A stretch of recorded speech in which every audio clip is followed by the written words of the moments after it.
A massive hit to northwestern Ontario's forestry sector as another sawmill is closing its doors, at least for now. Good evening and thank you for joining us. I'm Ryan Bonazzo. A devastating blow to the economy of the small community of Ear Falls. The mayor says the town's sawmill is being shut down indefinitely. Interfor, the BC corporation that owns the sawmill, is using softer language, saying that operations are being temporarily curtailed and the situation will be evaluated week to week. Still, it's the latest sign of trouble for the hard-hit forestry sector, which is now grappling with a crippling 45% softwood lumber tariff imposed by U.S. President Donald Trump.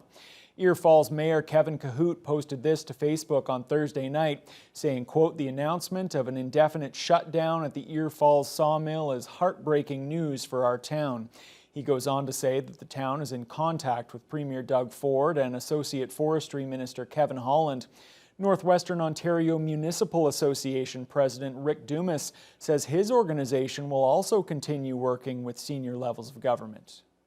How do we make things better? How do we get less red tape? And I know government's reducing red tape, diversification in the wood industry. How do they utilize more of that product and diversifying within the industry itself and getting that wood to the market? And of course, we know what's impacting a lot of our industry right now is tariffs.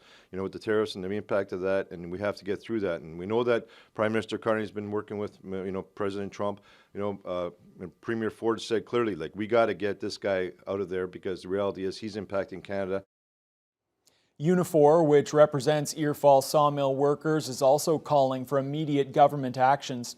The news of the shutdown comes as part of a broader announcement from Interfor on Friday that it's reducing overall lumber production by 26% this quarter, citing persistently weak market conditions and ongoing economic uncertainty. That announcement made no mention of U.S. tariffs.